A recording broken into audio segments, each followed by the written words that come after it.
Hi, welcome back to Comic Book Gallery. I'm your host, Joaquin. So, this video has been way overdue, and I finally get a chance to start recording some RPG.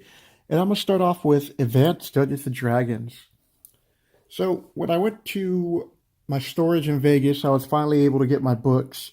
Now, I have the majority of these books, but they're in my storage in Seattle, and they're in better condition. But this is like the first, no, this is the second version I have of this book because the first one was way tore up.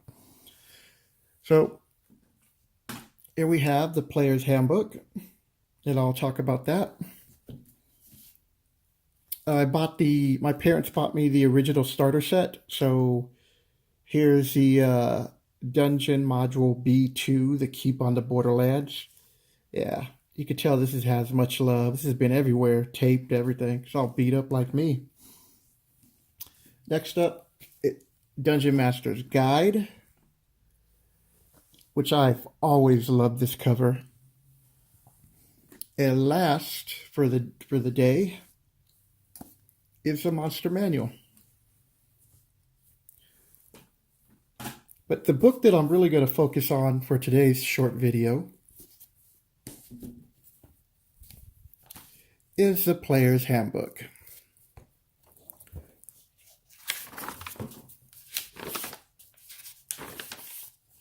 So I'm going to read you just a couple of short little paraphrasing on these paragraphs, but they give you a basics of what the game is.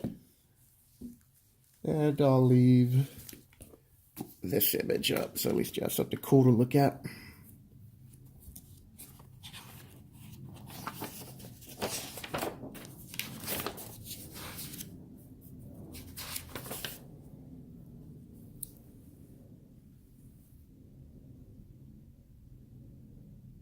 All right, here we go. Sorry about that long pause. Got lost in train of thought. Advanced Dungeons and Dragons is a world. Of course, this world is not complete. It needs organizers and adventurers to order and explore it. It needs you. A fantasy role-playing game is an exercise in imagination and personal creativity. The organizer of the campaign, the Dungeon Master, must use a system to devise an individual and unique world. So that's just a little opening paragraph. Then they talk about the game. Swords and sorcery best describes what the game is all about. For those are the two key fantasy ingredients. Advanced Dungeons and Dragons is a fantasy game of role-playing which relies upon the imagination of the participants for its uncertainty, make-believe, yet is so interesting, so challenging, so mind-unleashing that it comes near reality. Okay, so I've been watching other people's videos on explaining the game, and they'll go over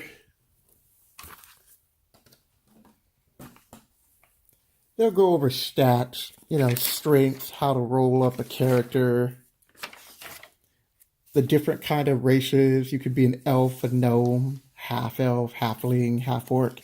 And most of you should be familiar with these type of terms. Here they show like the height differences, human, because of all the fantasy and Lord of the Rings genre that's been out there.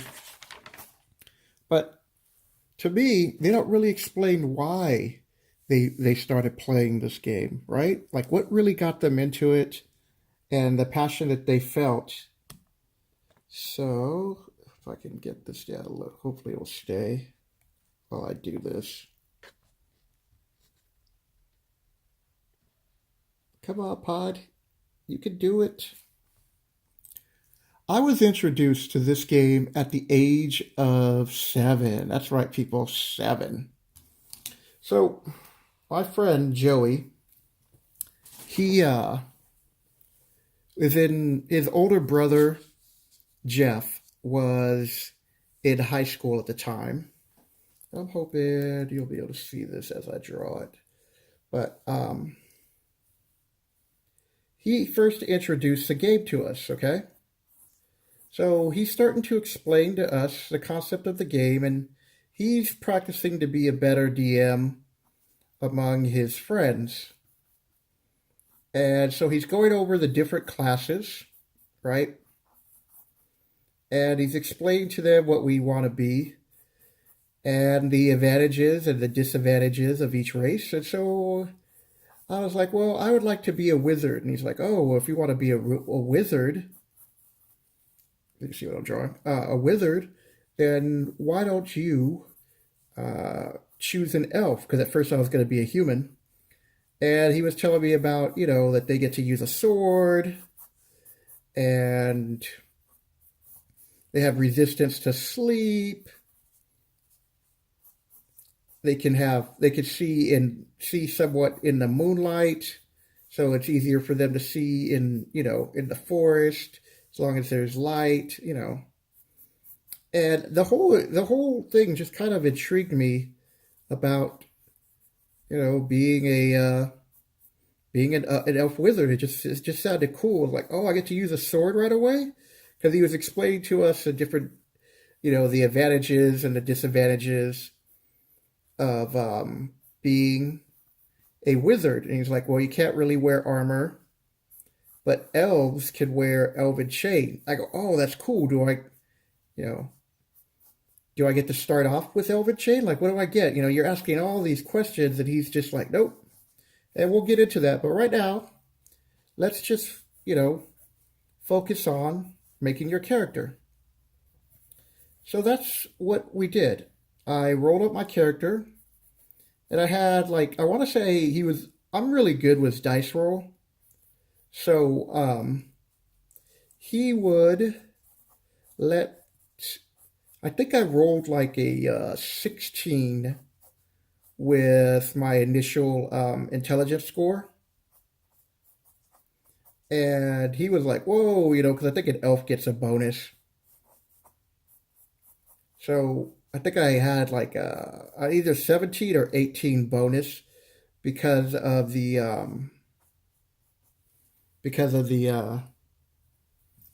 yeah, let me make some.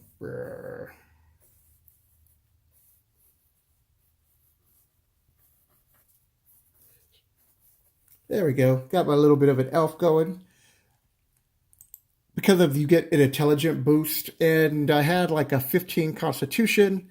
So because I was proficient in a sword, I actually started off with a longsword, which was cool because that came in handy. So there was just the two of us.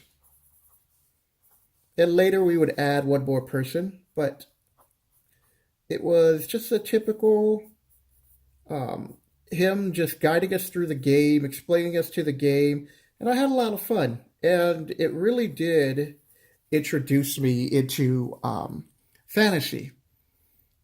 It also expanded my vocabulary at the time, because even though I could barely read these books, and my father would help me a lot.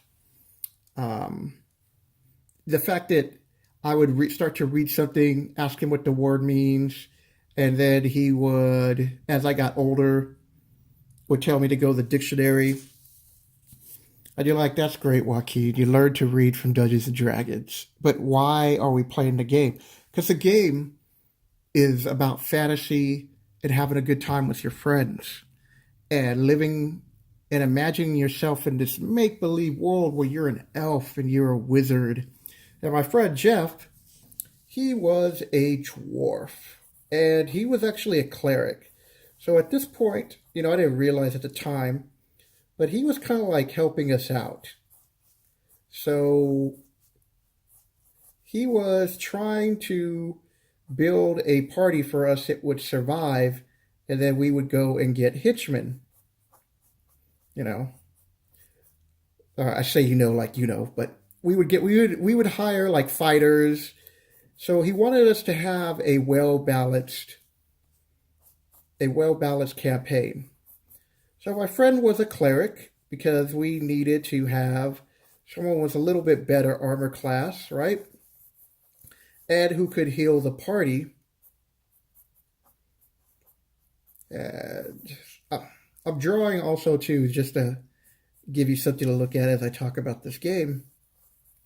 So after we created our characters, we bought our equipment, and we went on our first little adventure which was Keep on the Border. And this module is, they don't even know the exact count of how many people have played. Okay?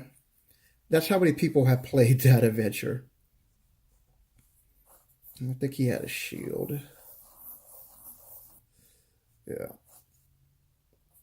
And he had a little hammer symbol.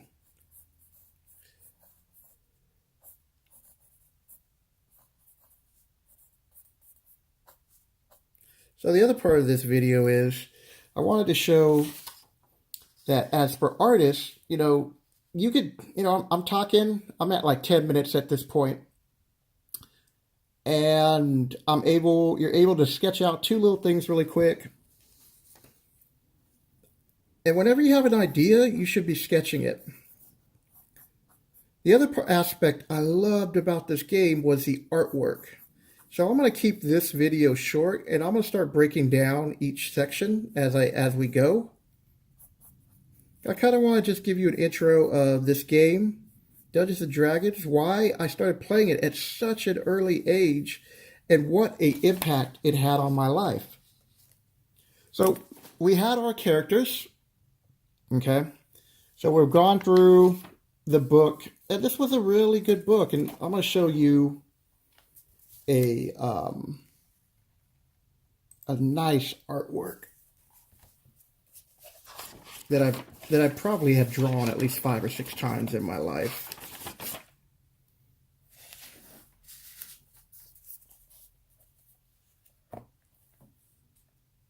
Well, let me do this justice. So if you're new to the channel, hello. And just know that on the weekends, on Sunday, I'm going to start doing Dungeons & Dragons videos and what got me into the game. But this picture is called A Paladin in Hell. I've always liked the artwork on here. And I hope you subscribe, and just know that Monday through Friday I do comic book related videos. Hence the name, Comic Book Gallery. On Thursdays I do Sketchbook Thursdays. Because the name of my business is Comic Book Gallery, a different way of looking at art. And that'll do it, people. I'm going to close up this video as part 1. I'm going to do a second part when I get back. Later.